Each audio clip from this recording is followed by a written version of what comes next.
우리 다 함께 일어나셔서 하나님 말씀 함께 봉독하도록 하겠습니다. 누가복음 1장 26절에서 33절까지 말씀입니다. 한 절씩 교독하고 마지막 절은 함께 읽도록 하겠습니다. 여섯째 달에 천사 가브리엘이 하나님의 보내심을 받아 갈릴리 나사렛이란 동네에 가서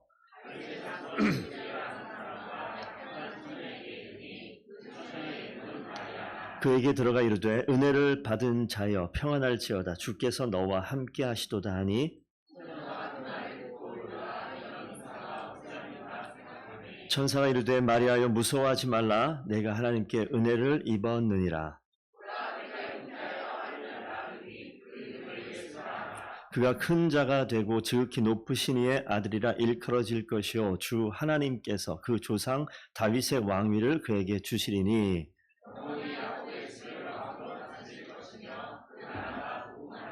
아멘. 하나님 말씀입니다. 자리에 앉으십시오. 오늘 여호수아서가 끝나고 저희가 누가복음으로 들어가서 일정을 한번 살펴보셨으면 아시겠지만 아마 3월 달까지 누가복음을 한 절 한 절 보면서 묵상할 기회가 여러분들에게 생길 겁니다. 하나님 말씀을 가까이 하시되 특별히 오늘 누가복음이라고 얘기하는 성경을 때로는 장르별로 이렇게 나누기도 하는데 복음서라고 이야기하죠. 뒤에 복음자가 들어있는 성경이 4권이 있습니다. 마태복음, 마가복음, 누가복음, 요한복음. 그래서 오늘 처음 이제 누가복음을 시작하면서 전체는 아니겠지만 우리가 좀 한번 생각해 볼 필요가 있어요.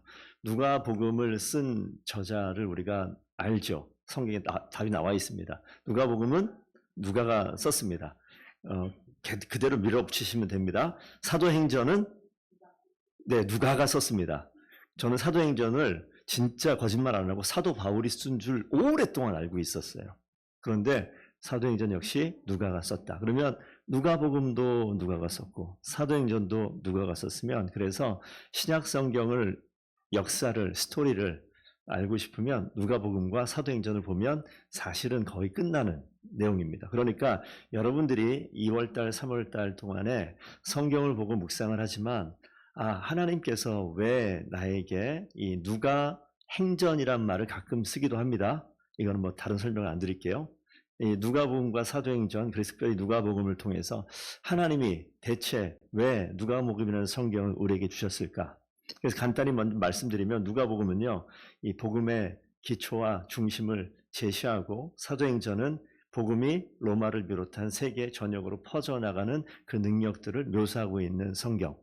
그래서 우리가 잘 한번 생각해 보면 오늘 아까도 찬양도 하고 또 교회에 오시게 되면 늘 많이 듣는 밖에서 듣지 못하는 이야기 중에 하나가 뭐냐면 예수님 이야기예요. 그렇죠? 그리스도. 예수 그리스도가 오셨어요. 누가복음을 얘기합니다. 예수 그리스도가 오셨어요. 예수 그리스도 오셨는데 예수 그리스도 오신 이야기와 하나님을 자신들의 구원자라고 생각하는 그 당시 유대인이겠죠. 하나님을 자신들의 왕이라고 생각하는 하나님을 자신들의 전부라고 생각하는 그런 사람들, 하나님 백성이라고 이야기할 수 있겠고 지금으로 돌아오게 되면 우리 신앙생활은 우리가 하나님의 백성이다, 하나님의 자녀다라고 얘기하는데 예수님께서 이 땅에 오신 것과 우리와 대체 무슨 상관이 있냐고요. 그러니까 신앙생활을 할 때 교회 와서 예배 드리니까 신앙생활을 한다가 아니라 하나님 그분이 이 땅에 사람의 모습으로 오셨는데 하나님이 이 땅에 오신 것과 우리와 무슨 상관이 있냐고요. 하나님 백성의 정체성에 대해서 대체 우리가 어떤 모습으로 이 땅을 살아가야 되는가, 이걸 좀 머릿속에 집어넣으시고 이 누가복음을 좀 보셨으면 좋겠습니다. 그래서 처음에 이 누가복음은 그렇기 때문에 오늘 읽지 않았습니다만 성경을 좀 펴놓으시고 설교를 들으십시오. 1장 4절 한번 보겠습니다. 다른 성경에 나오지 않는 표현이 나와요. 1장 4절 보면 여기 보면 데오빌로 가카에게 이렇게 나오는데 데오빌로 가카, 그러니까 이 사람처럼 나오죠. 사람 이름으로 보기도 하고 학자에 따라서는 데오스 필레오라고 이걸 합성어로 붙여서 하나님을 사랑하는 자들, 그런 공동체들, 그런 개인들 이렇게 보는 사람도 있어요. 저는 둘 다 의미가 있다고 봅니다. 어쨌든 하나님을 사랑하는 자들, 어떤 개인이 될 수 있겠고 실제로 데오빌로라고 이야기하는 이 사람일지 근거가 따로 없기 때문에 그런데 어쨌든 이 사람에게 지금 이 복음서를 쓰는데 4절 한번 읽어주십시오. 시작. 이는 각하가 알고 있는 바를 더 확실하게 하려 함이로라. 알고 있는 바를 더 확실하게 한다. 저를 좀 보시죠. 여러분 복음서를 처음 보는 거 아니죠? 성경을 처음 보는 거 아니죠? 다 알지는 못해도 그래도 어느 정도 알죠. 예, 안다고 해주세요. 예, 어느 정도 압니다. 그런데 오늘 이 성경 보니까 뭐라고 써 있어요? 알고 있는 거를 어떻게? 확실하게 하려고 써놨다. 그래서 다른 복음서, 마태복음, 마가복음, 요한복음에 없는 기록들이 누가복음에 많이 나와요. 뭐 때문에? 더 확실하게 하기 위해서. 그러면서 그러다 보니까 오늘 읽었던 1장에도 다른 성경에 안 나오는 이야기가 나와요. 어떻게 하기 위해서? 더 확실하게 알게 하기 위해서. 그러니까 누가복음을 한 달 반 정도 조금씩 묵상하시면서 여러분들께서 예수 그리스도가 왜 이 땅에 오셨는지, 하나님 나라 백성으로 살아가는 삶의 모습이 무엇인지에 대해서 확실하게 알게 되어지는 기간이 꼭 됐으면 좋겠습니다. 설교는 그 중간에 일부를 설교 시간을 빌어서 설교하겠지만 성도님들은 여러분들이 가지고 있는 하루하루 매일 주님께 선물같이 주시는 그 시간에 하루에 15분씩 30분씩 어떤 분들은 1시간 넘게, 그건 여러분의 선택이고 여러분의 투자입니다. 하나님을 이 기간을 통해서 복음서, 특별히 누가복음을 통해서 하나님을 더 깊이 알아갔으면 좋겠습니다. 오늘 읽은 본문에 보시게 되면 그 안 읽은 본문 앞에 보면 세례 요한이 출생하는 배경과 오늘 예수님이 출생하는 그런 배경, 생명에 관한 이야기라고 저는 생각을 해요. 자, 아이가 어머니의 배에 잉태되어지는 것이 생명에 관련된 이야기잖아요. 생명에 관련된 이야기인데 이 생명이 첫 번째 한 여자 엘리사벳에게 잉태되는 이야기, 또 하나는 마리아에게 잉태되는 이야기. 근데 두 여인 다 생명이 잉태될 수 없는 환경 속에 생명이 시작된다라는 걸 좀 생각해 보셔요. 엘리사벳은 왜 안 되냐면 나이가 너무 많아요. 그래서 이미 경수가 끊어졌다. 생리가 끝났다. 생물학적으로 아이를 낳을 수 없는 상태이기 때문에 생명과 무관한 상태, 환경 속에 있는 여인이고, 마리아는 결혼하지 않았어요. 여자 혼자 있는데 어떻게 임신을 합니까? 그래서 이것이 불가능한 거예요. 생명과 거리가 먼 상황에 있습니다. 생명과는 전혀 무관한 자들인데 이 자들에게 벌어진 사건을 1장에서 언급하고 있어요. 1장 13절 한번 좀 볼까요? 13절 보시게 되면 천사가 나타났습니다. 그리고 사가랴에게 이야기하는데 너의 간구함이 들렸다. 내 아내 엘리사벳이 내게 뭐한다? 아들을 낳아주리니. 말도 안 되는 일이 지금 기록되어 있습니다. 누구의 생각으로? 우리 사람의 상식으로. 말이 안 되는 이야기. 납득할 수 없는 이야기가 지금 천사가 이야기하는 장면으로 등장을 하고 있어요. 또 하나 1장 31절 한번 가볼까요? 보라, 내가 잉태하여 아들을 낳으리니 이름을 예수라 하라. 이것도 말이 안 되는 이야기. 내가 지금 결혼하지 않았어. 나 홀로 있어요. 그런데 내가 임신을 한다고요? 이것도 말이 안 되는 이야기. 생명과 무관한 상황 속에 있는데 그 여인에게 한 명은 요한이, 한 명은 예수 그리스도가 태어나는 어머니로서 등장하는 장면이 오늘 기록되어져 있습니다. 자, 이게 여기서 등장하는 예수 그리스도가 이 땅 가운데 하나님의 백성을 찾아 이 땅 가운데 오시는, 이 땅에 사람의 모습을 오시는 그 장면 가운데 우리가 오늘 한 3가지 정도를 좀 보셨으면 좋겠어요. 하나님께서 하나님의 일을 하실 때 어떻게 일하시나? 고린도서 1장 27절 화면에 한번 뜰 텐데 한번 읽어주시겠습니까? 준비 시작. 하나님은 세상에 미련한 것들을, 하나님의 방법은 좀 달라요. 그렇죠. 우리가 다 알고 있음에도 불구하고 오늘 말씀을 통해 다시 한번 깨달아 보기를 원합니다. 세상에 미련한 것들을 택하사 지혜 있는 것들을, 지혜 있는 자들을 부끄럽게 하신다. 똑똑한 사람이 일 잘하면 당연히 일 잘하는 줄 알아요. 운동 열심히 해서 항상 1등하는 사람이 1등하면 잘하는 줄 알아요. 그리고 여러분들 직장에서도 누구와 같이 일하면 일하는 맛이 나지만 누구와 같이 일하면 일 안 하고 싶은 그런 마음이 들 때도 있죠. 그럼 왜 그렇습니까? 능력치가 달라서 그래요. 여러분 누구와 일하고 싶으십니까? 교회에서 일할 때 저와 일하고 싶으세요? 일 괜찮아요. 같이 일해도 돼요. 이지영 집사님 일하고 싶으세요? 어이, 뭐 그냥 경험해 보시면 피곤할 겁니다. 자, 여러분, 여기에서 보면 세상이 상식적으로 웃을 수 있고 따라갈 수 있는 그런 결정이 있는가 하면 그렇지 않은 게 있어요. 성경에서 하필 그 수많은 상황 가운데 이 지금 엘리사벳도 그렇고 마리아도 그렇고 하나님께서 이 땅에 들어오는 이 선택의 자리를 보니까 나사렛이란 동네, 나다나엘이 마태복음에서 뭐라고 얘기했냐면 나사렛에서 무슨 선한 것이 나오겠느냐라고 얘기했던 혹시 말씀을 기억하시겠습니까? 나사렛이란 동네는요 아주 그냥 작은 동네, 뭐 보잘것없는 동네, 주목받는 자리 아니에요. 화려한 장소 아닙니다. 그런데 나사렛 거기에서 세상적으로 보면 미련해 보이는 그러한 상황, 환경인데 거기서부터 시작됩니다. 마리아는요 유명한 여자 아니에요. 가진 거 있는 사람 아닙니다. 그냥 평범한 처녀예요. 가난하고 멸시받는 그 동네, 그 사람들 가운데서 시작이 되어집니다. 그 연약한 가운데서 뭐가 벌어질까? 그런데 하나님 뭐라고요? 겸손한 자, 연약한 자를 통해서 하나님의 일을 하셔요. 할 수 없는 불가능한 자리에서 일을 하시게 되면 누구라도 이야기하겠죠. 야, 이게 그 사람의 능력으로 된 게 아닌 것 같은데 참 운이 좋네. 참 저 사람 야 대단하네.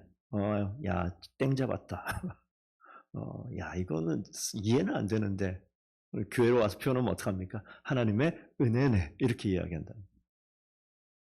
하나님이 일하시는 방법 가운데 사람의 모습에 사람의 목소리를 그 가운데 첨가할 수 없는 상황에서 하나님께서 시작하지 않으셨나. 이것이 복음서의 시작입니다.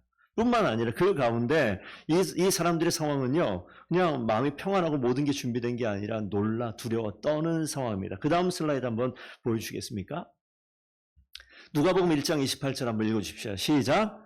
은혜를 받은 자여 평안할지어다 주께서 여기에선 이렇게 나오는데 은혜를 받은 자여 평안할지어다. 천사 가브리엘이 나타났을 때 이 어린 소녀의 티를 막 벗은 마리아에게는 놀라운 일이죠.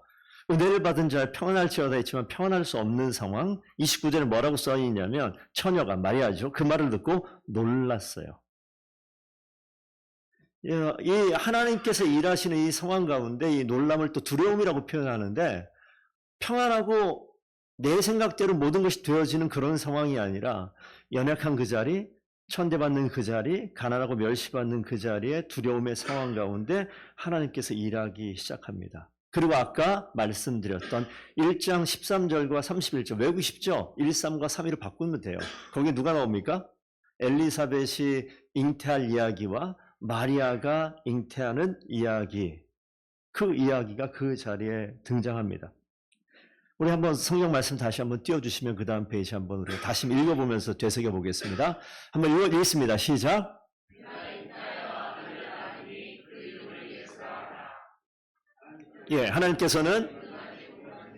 하나님께는 능하지 못하심이 없느니라. 내가 잉태하여 아들을 낳는다. 엘리사벳이 잉태한다는 말이나 마리아가 잉태한다는 이 이야기 가운데 우리의 세상의 생각과 상식으로 우리의 경험으로는 거기에서 그게 가능하지 않아요. 이게 무슨 소리예요? 라고 반응할 텐데 그 뒤에 풋노트처럼 37절에 달려 있습니다. 하나님께는 능하지 못하심이 없느니라. 그러니까 하나님 나라가 이 땅 가운데 임하는 이 장면을 보시게 되면 연약하고 천대받는 멸시받는 가난한 그 자리에 하나님께서 일하시기 시작하며 두려움의 상황 가운데 하나님께서 계속해서 약속을 주시고 하나님 뭐라고 말씀하십니까? 되지 않는 그런 상황 가운데 하나님께는 능하지 못함이 없다라고 선포합니다. 이게 예수님이 수태하는, 잉태하는, 수태라는 말을 요즘 안 쓰지만 임신되어지는 이 말로 설명 안 되는 그 내용을 누가복음 맨 처음에 딱 하니 박아놓고 말씀을 시작합니다. 예수님이 잉태하는 장면이나 예수님이 탄생하는 그 장면이나 그 이후에 십자가의 죽음이나 십자가의 죽음 이후의 부활 사건이나 이 모든 것들이 사람의 생각으로 될 수 있는 게 아무것도 없어요. 그것이 어떤 모습이냐면 하나님 나라의 모습입니다. 우리가 신앙생활로 예수 믿는다라고 이야기할 때 성경의 지식이 채워지는 것이 우리 인생의 큰 변화가 됩니까?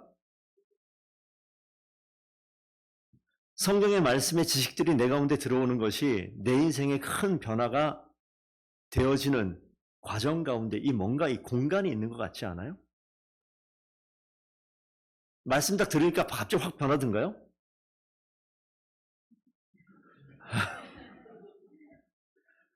아니, 그 말씀 옛날부터 들었는데 여기까지 20년 걸렸어요. 이런 분도 있고요. 이 말씀 듣자 바로 하나님의 역사가 나타나는 일들도 있고. 영성이 깊은 사람, 어떤 사람이 영성이 깊은 사람일까요? 새벽에 3시에 일어나서 2시간 동안 기도하고 하루를 시작하는 사람, 영성이 깊습니까? 아침 7시에 일어나서 일상을 사는 사람보다는 뭔가 있어 보이지 않아요? 2시간, 3시간, 4시간 일찍 일어나서 하나님을 만나고 독대하고 기도하고 아침에 딱 일어나니까 남편이 자고 있어요. 아내가 자고 있어요. 아니면 이놈의 옆에 내가 이놈의 남편이 빨리 일어나! 영성이 깊습니까? 기도를 하지 말지. 그렇게 되는 순간 그 아내는, 그 남편은 예수를 안 믿습니다. 영성이 깊은 것은 예배의 시간이 길고 기도의 시간이 엄청나게 확보가 되어지고 말씀 공부에 충실히 다하고 이것은 좋은 재료가 되어지는데, 그런데 일상이 망가져 있으면 영성이 깊다라고 얘기하지 않아요. 영성이 깊은 것은 일상이 거룩해야 돼요. 일상이 거룩해야 됩니다. 그런데 중요한 거는 우리가요, 일상이 거룩할 수 없는 존재로 살고 있어요. 이 앞에 있는 저도 마찬가지. 오늘 말씀을 듣고 계신 성도님들도 일상이 거룩해질 수 없는 그러한 정체성이 있는 자들이 저와 여러분들이에요. 이게 안 된다고요. 이게 안 되는 존재예요. 연약하고요, 두려워하고요, 어떤 엄청난 약속이 우리 가운데 밀려오게 되면 두려워 떨어서 주저주저하고요, 하나님 말씀대로 앞으로 나가는 게 너무너무 어려운 존재가 이 땅에 있는 인간이라고 하는 우리입니다. 오늘 이 누가복음 가운데 그리스도가 이 땅 가운데 오셨다라는 것은 그러한 연약함을 아시는 주님께서 이 땅에 오셔서 무슨 일을 하실까? 하나님의 백성이라고 하는 우리에게 과연 그분이 오셔서 무슨 일을 하실까? 영성이라고 얘기하고 모양은 있고 경건함을 추구하는 그런 사람들 가운데 맨날 실패하는 우리에게 그분이 오셔서 대체 무엇을 하실까?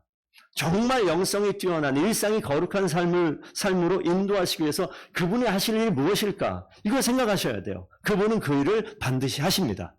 그분은 그 일을 반드시 하십니다. 그분이 내 안에서 계실 때 그 일이 벌어지는 것이고, 그분이 내 안에 없으면요, 아무리 기도의 시간이 확보되고 일주일에 3번씩 교회를 찾아와서 예배드리고 공부를 한다 하더라도 우리의 일상을 통해서 하나님의 거룩함은 드러나지 않을 수 있어요. 그래서 말씀을 공부하고 묵상을 하는 우리가 오늘도 하나님과 함께 걸읍시다 라고 해서 말씀을 봤어요. 이 말씀이 내 가운데 성경의 표현대로 하면 마음의 비석, 신비에 새겨질 수 있도록 생각하셔야 돼요. 묵상하는 그 시간이 아니라 묵상한 이후에 벌어지는 삶의 자리가 진짜 중요합니다. 우리 남편이 갑자기 2025년 되더니 시간을 정해서 말씀을 보기 시작했어요.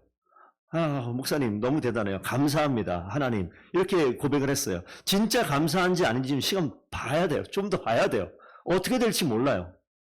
그러니까 이 말씀이 내 가운데 온 것이 그냥 들어오면요, 그냥 흘러나갈 수 있어요. 그러니 오늘 말씀을 본 것 가운데 이 많은 것을 어떻게 다 기억합니까? 이 연약한 가운데 이 두려움이 있는 내가 어떻게 이 말씀을 붙드나요? 하나님이 내 가운데 찾아오셔서 하시는 일이 분명히 있어요. 이 말씀을 기억하고 또 기억하고 또 기억하는.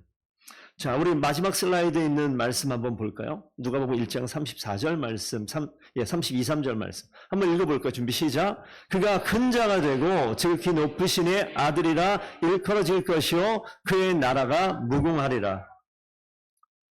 이게 연약함 가운데, 두려움 가운데, 감당하기 힘든 약속이 있는 그 가운데 이거 감당하기 어렵잖아요. 정말 여러분이 마리아와 엘리사벳이 돼서 아마 이 상황을 한번 경험해 보신다고 상상해 보세요. 하나님의 말씀을 깊이 있게 누리려면 상상력이 뛰어나야 됩니다. 내가 무슨 애를 상상해 보세요. 여러분 가운데 주께서 나타나셔서 오늘 집사님이 오늘 내가 너에게 아들을 주겠다. 2026년에 너에게 아들이 딸이 태어날 것이다. 말이 안 되잖아요. 하나님께서 말도 안 되는 상황과 말도 안 되는 환경 가운데 찾아오셔서 나에게 말씀하신다. 이것은 잉태하는 내용이 아니라 확장시켜 보세요. 내 인생 가운데 말도 안 되는 일이 나에게 벌어진다. 여러분이 기대하고 있는 2025년에 어떤 일들이 있습니까? 상식을 뛰어넘는 말도 안 되는 일 한번 생각해 보세요. 말도 안 되는 일. 내가 올 한 해 성경을 깊이 묵상하면서 하나님의 은혜 가운데 붙들려서 하나님께서 원하시는 일은 뭐든지 하겠다. 말도 안 되는 일이죠. 근데 그런 일이 벌어져요. 누가 합니까? 잘 보세요. 태어나는 그 아이가 여기에서 보시게 되면 지극히 높으신의 아들. 이게 무슨 뜻입니까? 지극히 높으신 하나님의 아들. 태어난 그 아이가 하나님의 아들이래요. 그의 나라가 무궁하다. 하나님이 이 땅 가운데 오셔서 하나님의 나라가 누구를 통해서? 나를 통해서 시작된다. 이게 가능합니까? 여러분 아멘 한번 해보셔요. 하나님의 나라가 여러분 성도님들 한 분 한 분을 통해서 시작될 줄로 믿습니다. 무슨 뜻인지 모르고 아멘하고 했죠.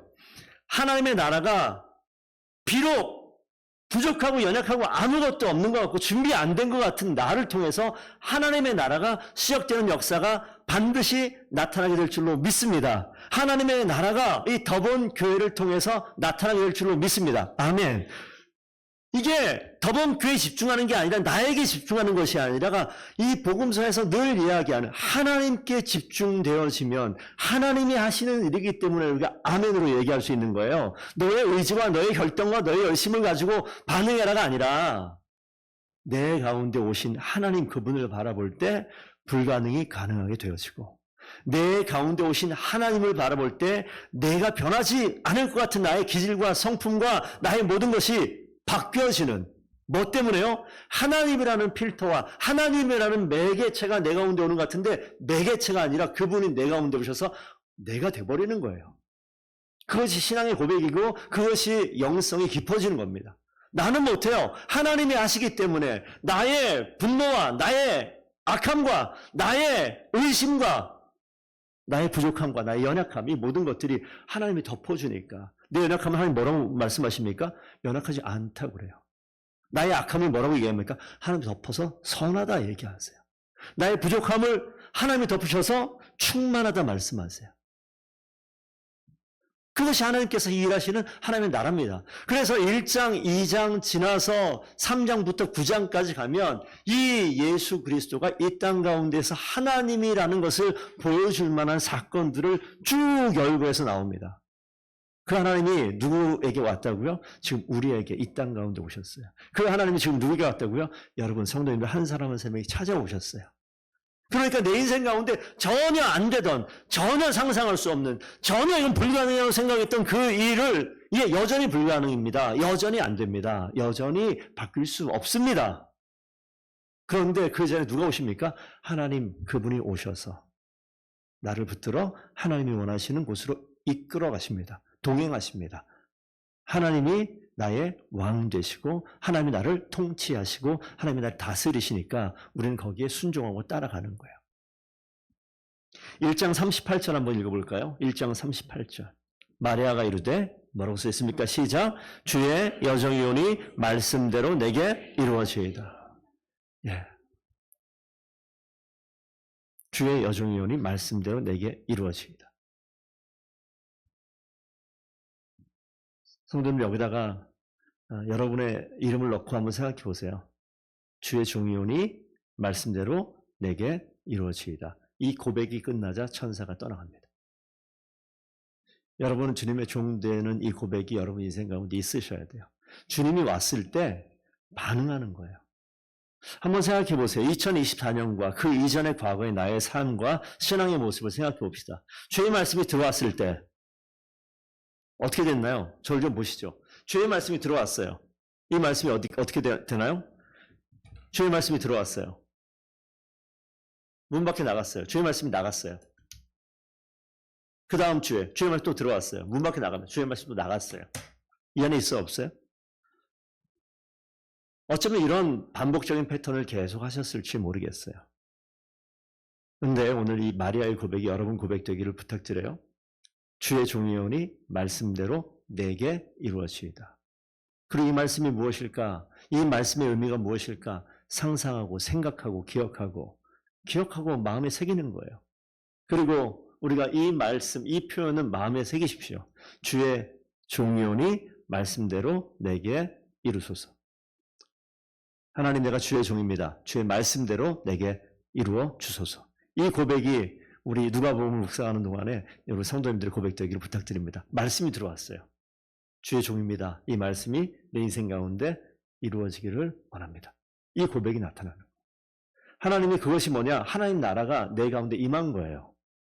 하나님이 나를 통치하는 거예요. 하나님이 나를 다스리는 거예요. 내 가운데 엄청나게 고통스러운 일들이, 이거 생각하면 안 되는 일들이, 감당하고 싶지 않은 일들이 다가왔어요. 감당 못한다니까요. 우리 성도님들 가운데 저하고 비슷한 상황에 있는 분들이 계셔요. 어제죠. 어제 저희 가족들이 있는 단톡방이 있는데 사진이 6장이 올라왔어요. 근데 생각보다 아버지가 상태가 너무 안 좋으신 거예요. 콧줄 끼고 이거는 일주일 안에 돌아가셔도 이상하지 않다라는 상황이 딱 이제 펼쳐진 거예요. 내가 어찌한다고 어떻게 바꿀 수 있는 일들이 아니잖아요. 내가 뭘 했어요? 잘 계시던 분이 일주일 사이에 갑자기 하루 사이에 요양원에 가셔서 그렇게 상황이 바뀌었어요. 이런 일들은 우리 일상 가운데 너무 많습니다. 제가 한 가지 예만 드렸는데 눈에 보이는 일. 우리가 할 수 있는 게 뭐가 있어요? 그분을 살릴 거예요? 선택할 수 없는 그런 일들이 내 가운데 옵니다. 근데 그것이 나를 무척 힘들게 해요. 걱정 가운데 살게 만들고요. 한 걸음도 앞으로 걸어가지 못하게 모든 생각을 멈추게 하는 일들이 벌어집니다. 그런 일들 가운데 여러분 어떻게 하십니까? 우리가 평상시 생각하게 되면 그런 일이 벌어지면 하나님께 기도하면 이 일이 내가 원하는 대로 해결될 것이다 라는 생각을 많이들 하시는데 이거 바꾸는데 시간 오래 걸립니다. 내가 원하는 대로 내 인생이 되어지는 것이 아니라 하나님이 원하시는 대로 내 인생이 끌려가는 것이 그게 진정한 축복인 줄로 믿습니다. 이거 생각하셔야 돼요. 잘 안 됩니다. 하나님이 원하시는 것에 내가 포기할 줄 알고 멈출 줄 알고 버릴 줄 알고 기다릴 줄 알고 이 하나님이 원하시는 거예요. 오늘 이 앞에 나와 있는 엘리사벳이나 마리아에게 벌어진 일들은요. 이 가운데 이들이 한 것 아무것도 없습니다. 그리고 맨 마지막 뭐라고 얘기해요? 주의 종이오니 말씀대로 내게 이루어지이다. 하나님의 뜻이 내 가운데 이루어지는 것이 내 가운데는 아까 제가 아버님 말씀드렸는데 아버님을 하나님께서 천국으로 불러가시면 하나님 하시는 거예요. 더 살게 하시면 하나님 하시는 거예요. 자포자기하는 것이 아니라 하나님께서 이 상황 가운데 하나님의 일하심을 다시 한번 보게 하는 하나님의 일들을 기억하는 거죠. 기대하는 겁니다. 말씀을 마무리 짓겠습니다. 우리 성도님들, 하나님께서 이 누가복음을 보는 동안에 여러분들 가운데 신앙의 삶의 방식이 뒤바뀌는 일들이 분명히 있게 되기를 부탁드려요. 삶의 방식이 바뀌는 것. 하나님의 말씀의 내용과 사실들이 내 가운데 들어오는 거 너무 중요합니다. 제가 오랫동안 그렇게 신앙생활을 했어요. 이 말씀이 내 가운데 오고 새로운 지식이 이렇게 넘쳐나면 막 하나님의 은혜가 막 넘치고 내가 인생이 변한 줄 알았어요. 그런데 머리에서 지식이 채워졌지 내 삶의 방식은 여전히 그대로. 이런 시간을 오랫동안 보냈던 것 같아요. 그런데 하나님께서 원하시는 것은요. 하나님이 일하시는 그 하나님이 내 가운데 오셔서 지식만 채우는 것이 아니라 내 삶의 방식이, 나의 일상이 하나님이 원하시는 모습으로 바뀌어 나가는 것, 하나님 나라가 임한 거예요. 하나님 나라가 나를 다스리는 거예요. 하나님 나라가 나를 통치하는 거예요. 그러면 내 말이 바뀝니다. 상대방을 대하는 태도가 바뀌어요. 내 감정을 하나님 앞에서 절제할 수 있는 힘이 생겨요. 누가 합니까? 하나님 하시는 거예요. 하나님 앞에서 내가 내 과거의 모습은 죽는 거예요. 그리고 하나님이 주신 생명으로 살아나는 겁니다. 그렇게 바뀌는 용기가 있고 하나님이 하시는 일들에 이게 주님께서 하셨습니다라고 고백할 때 하나님 기뻐하시는 거예요. 그럼 내 안에 하나님의 나라가 임하는 거예요. 그러면 내 안에 하나님의 나라가 임하면 반드시 이 하나님의 나라는요, 내 옆에 있는 가족에게 임합니다. 반드시 하나님의 나라는 내 옆에 있는 내 형제와 내 자매와 내 옆에 있는 아내와 남편에게 반드시 임합니다. 이걸 믿으셔야 돼요. 하나님의 말씀이 내 가운데 왔을 때 이 말씀이 나를 통치하고 다스리시는 것을 분명히 믿고 주의 종이오니 말씀대로 내게 이루어 될 줄로 믿습니다. 고백하고 그 가운데 걸어나가면 반드시 변해요. 가정이 반드시 회복되어지고 하나님께서 교회를 반드시 바꾸시고 하나님께서 내 주변의 상황들 반드시 바꾸는 놀라운 역사를 이루실 줄로 믿습니다. 그것이 하나님의 능력이에요. 누가복음 볼 때마다 주님께서 왜 이런 사건을, 주님께서 왜 이런 역사를, 주님께서 왜 이런 결단을 하셨는가? 예, 그 하나님이 내 가운데서 그렇게 지금도 일하시는 것을 보여주기 위해서 그런 기록들을 계속해서 말씀해 주셔요. 이번 한 주간도 누가복음 묵상하시면서 주님을 만날 텐데 그 가운데 하나님의 나라가 우리 성도님들 가운데 임하기를 축복드립니다. 정말 거룩한 성도를 되길 원해요. 일상이 거룩해지는 모습, 말씀을 보고 거룩해지는 것 가운데 하나님이 하셨습니다. 나는 주님의 종입니다. 주님 나에게 주의 뜻을 이루소서라고 고백하는 그러한 예수 그리스도 닮은 하나님의 제자가 이 땅 가운데, 이 더본교회 가운데 넘쳐나기를 간절히 원합니다. 반드시 이번 한 주간 또 승리하셔서 목장 모임 가운데 아내 남편 대화 가운데 내가 참 오래 살았는데 남편 진짜 멋지게 변하네. 너무 좋네. 아내 웬일이야? 이런 될 것 같지 않은 대화, 이루어질 것 같지 않은 이 대화가 이루어졌으면 좋겠어요. 설교는 뭐 무겁고 그런 거 아닙니다. 하나님의 나라가 진짜 임해서 내 일상의 삶의 변화가 나타나는 것을 통해서 얼마나 기뻐요.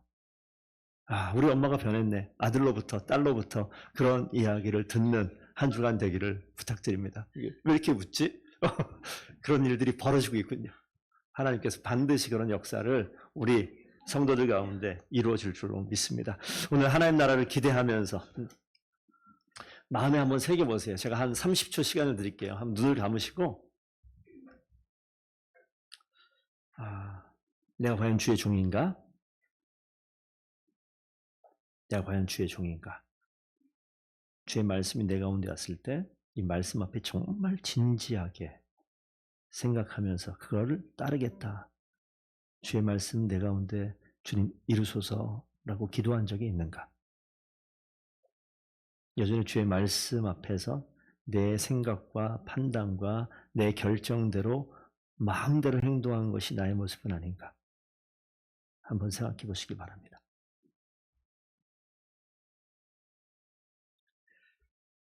아버지 하나님, 하나님의 귀한 자녀로 주의 종으로 이 땅 살기를 원합니다. 말씀이 실제가 되어서 하나님께서 내 가운데 임하셔서 성령께서 우리를 다스리시고 통치하셔서 그 말씀에 순종할 때 우리의 진정 하나님의 종이요 예수 그리스도의 제자가 되어 이 땅 가운데 멋지게 살아가는 저희 모두가 되게 인도하여 주시옵소서. 일상 가운데 영성이 뛰어난 일상이 거룩한 더본교회 모든 성도들 되길 원합니다. 주의 말씀을 마음에 새기고 주의 말씀을 깊이 묵상할 때 하나님께서 내 가운데 역사하시고 주님 일하시는 놀라운 은혜를 경험케 하여 주시옵소서. 감사하며 예수 그리스도 이름으로 기도드리옵나이다. 아멘.